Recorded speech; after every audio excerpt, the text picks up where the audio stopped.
अस्सलामुअलैकुम, welcome to Firdous blogs. मैं आज आपसे एक ऐसा इंसिडेंट शेयर करने वाली हूँ। अगर ये वीडियो किसी भी एक पेरेंट को हेल्प हो जाए तो मेरे लिए बहुत बड़ी बात होगी। एक्चुअली संडे के दिन दोपहर से ही आयरा को बहुत तेज़ बुखार हो रखा था। हमने सोचा ये बुखार कोल्ड की वजह से है, तो हमने कोल्ड का मेडिसिन उसको स्टार्ट किया और साथ ही साथ हम पैरासीटामोल भी 3-3 घंटे के बाद दे रहे थे। संडे का नाइट होते ही उसको बुखार तेज़ हो गई थी, तो हमने उसको इबुप्रोफेन पैरासीटामोल कॉम्बिनेशन का जो मेडिसिन आता है वो दे दिया। देने के बाद पूरी रात बुखार हम मॉनिटर ही कर रहे थे कि बुखार चढ़ती उतरती थी, तो हमने सुबह होने का इंतज़ार किया। यासीन के बाबा ने बोला अगर बुखार इतनी तेज़ है तो हम सुबह हॉस्पिटल चले जाएंगे, मैं ऑफिस को नहीं जाऊँगा।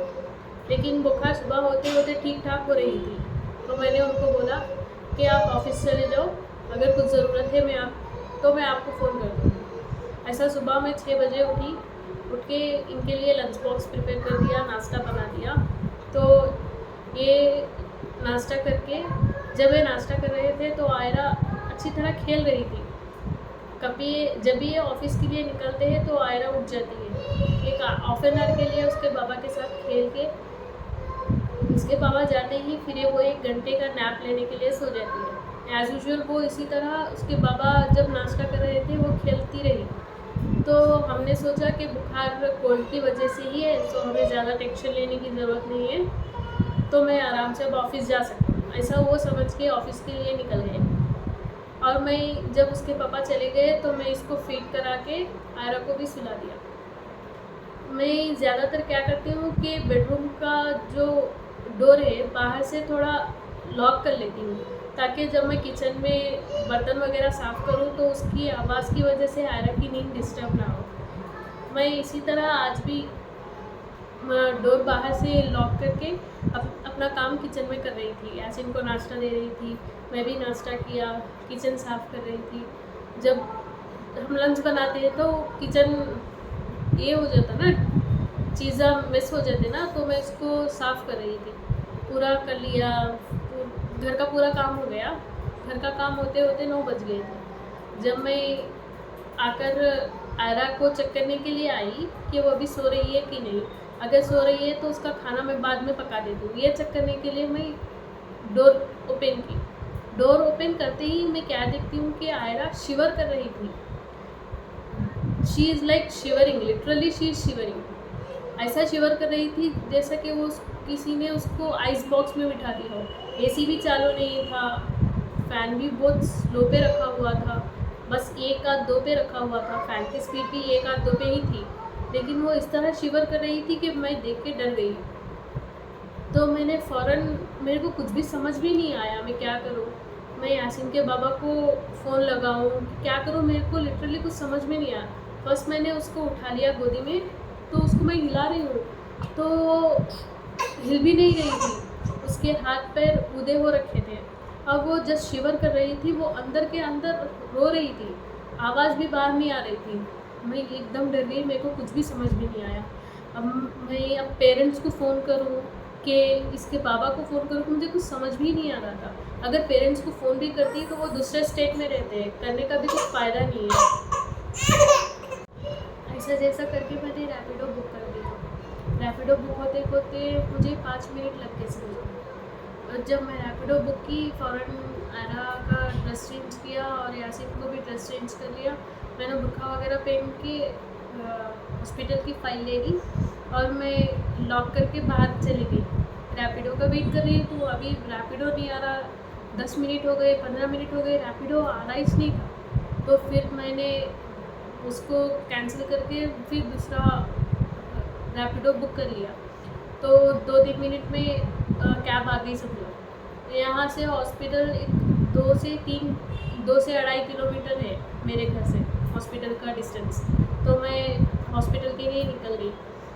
सुबह समझो 9:30 बज गए थे जब ट्रैफिक इतनी थी कि ट्रैफिक जाम हो चुकी थी। हॉस्पिटल को जो रास्ता जाता है वो पूरा ट्रैफिक जाम हो चुका था। तो ऑटो वाले भैया ने ऐसा किया कि वो गलियों से निकलते हुए हॉस्पिटल तक पहुंचा दिया मेरे को। तो मैं सीधा बच्ची को लेके जो कैजुअलिटी रूम रहता ना, उसमें फ़ौरन चली गई। तो डॉक्टर, एक मेल डॉक्टर एक फीमेल डॉक्टर थे, तो वो एक ऑलरेडी एक बच्चे को मॉनिटर कर रहे थे, देख रहे थे, उसको कुछ चेकअप चल रहा था। तो मैंने डॉक्टर को आवाज़ दिया कि मैंने बहुत ज़ोर से आवाज़ दिया कि मेरी बच्ची शिवर हो रही है, प्लीज़ कोई आओ देखो बोलो। तो उनमें से एक मेल डॉक्टर मेरे पास आया और बच्ची को फ़ौरन लेके बेड पे लिटा दिए। तो उन्होंने फ़ौरन पल्स वगैरह चेक किया, तो वो फ़ौरन मेरे को एक स्लिप निकाल के फ़ौरन जल्दी दवाइयाँ लिख के दे दिए कि फ़ौरन जल्दी लेके आओ बोल के मेरे को बाहर भेज दिया।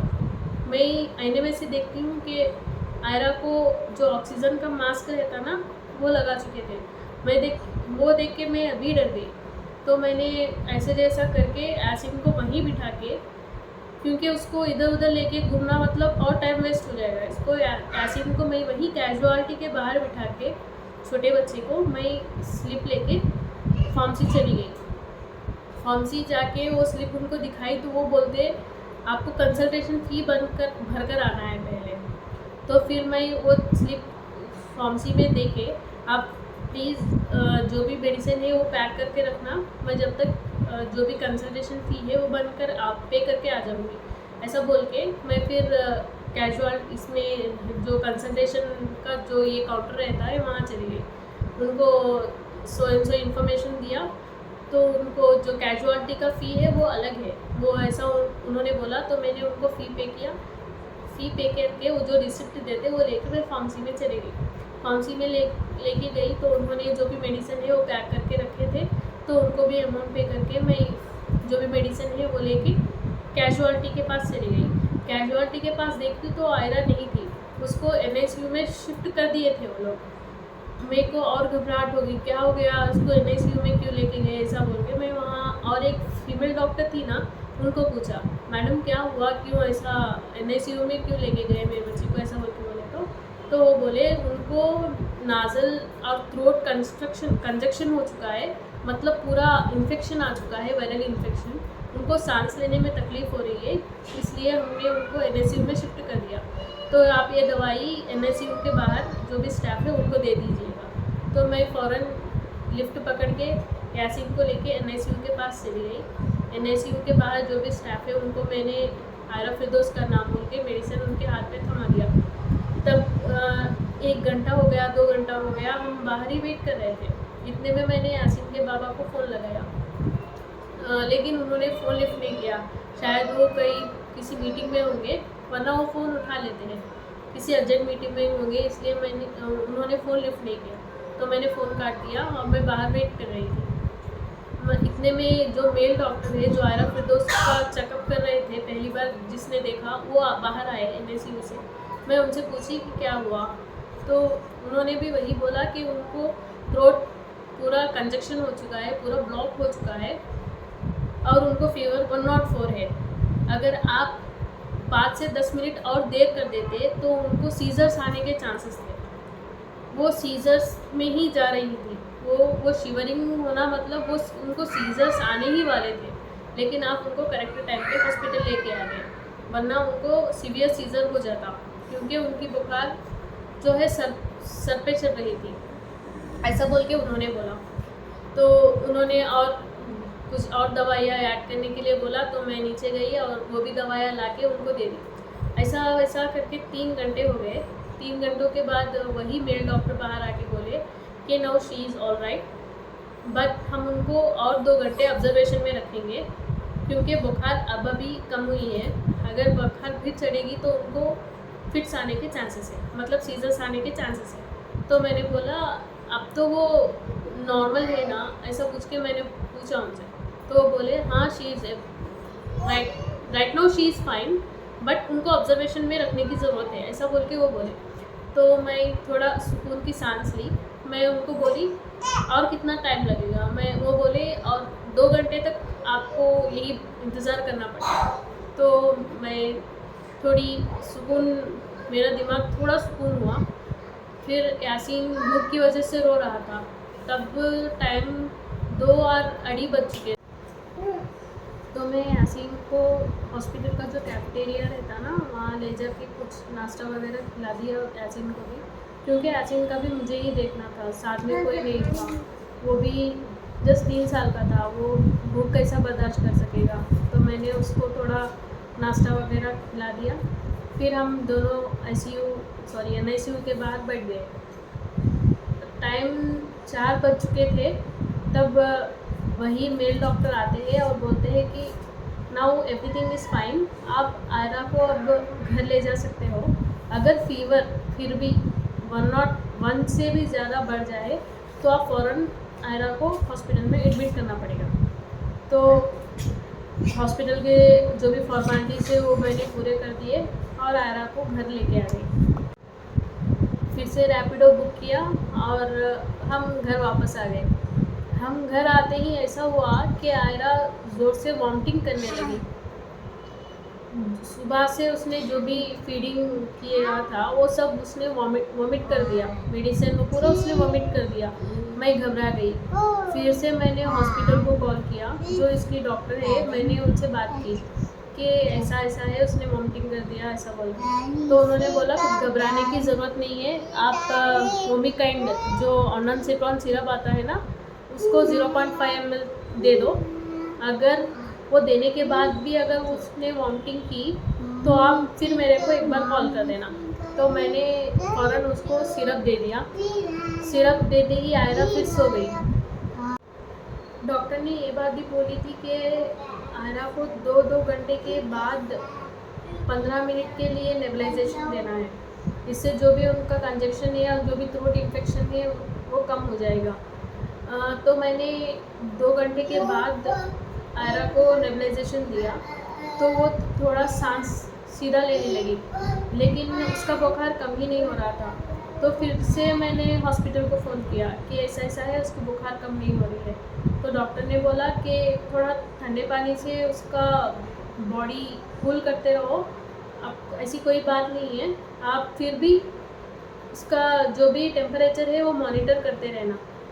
तो मैं आज पूरा उसका जो भी टेम्परेचर है मॉनिटर कर रही हूँ।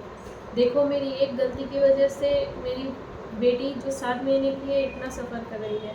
अगर मैं थोड़ी जल्दी और देख लेती तो उसे संडे के दिन दोपहर में ही जब फीवर हाई हुआ था तभी हॉस्पिटल लेके जाती तो आयरा को इतना तकलीफ़ झेलने की ज़रूरत नहीं पड़ती थी। मैंने सोचा कि ये फ़ीवर तो कोल्ड की वजह से है, इसलिए मैंने लाइट ले लिया। उसको जो भी घर में दवाइयाँ है, पैरासीटामॉल और कोल्ड का जो भी सिरप है, मैंने उसको दे दिया। लेकिन मुझे ऐसा नहीं करना चाहिए था। दूसरी बात ये है कि अगर बच्चों को फ़ीवर हो तो उन्हें आप हर हमेशा मॉनिटर करते रहना चाहिए। मैंने तो बच्ची को अंदर रख के दरवाज़ा डाल दिया ताकि उसे डिस्टर्ब ना हो, उसकी नींद डिस्टर्ब ना हो। मैंने ये बहुत बड़ी गलती कर दी। अगर कोई भी पेरेंट मेरा ये वीडियो देख रहा है तो प्लीज़ उनको एक सजेशन है, जो मैंने गलती की है वो आप ना करें। अगर आपके बच्चे को फ़ीवर हो तो फ़ौरन उसको हॉस्पिटल लेके जाए। और दूसरी बात ये है कि उसको हर हमेशा मॉनिटर करते रहे, क्योंकि अगर फ़ीवर सर पे चढ़ गया तो उसको सीज़र्स आने का चांसेस ज़्यादा रहता है। डॉक्टर ने भी मुझे यही बोला था कि अगर आप 5 मिनट की भी देरी कर देते तो बच्ची का कंडीशन और क्रिटिकल हो जा सकता था, उसको सीवियर सीज़र्स आने के चांसेस हाई थे। सो प्लीज़ गाइस, अगर कोई भी पेरेंट मेरा ये वीडियो देख रहा है, अगर आपको हेल्पफुल है तो प्लीज़ आप दूसरे पेरेंट्स को भी शेयर करना और मेरे चैनल को ज़रूर सब्सक्राइब करना। फिर भी हम रात को उसको हॉस्पिटल लेके गए थे, फिर भी एक बार कंफर्म करना चाहते थे कि वो घर में रहना सेफ़ है कि नहीं।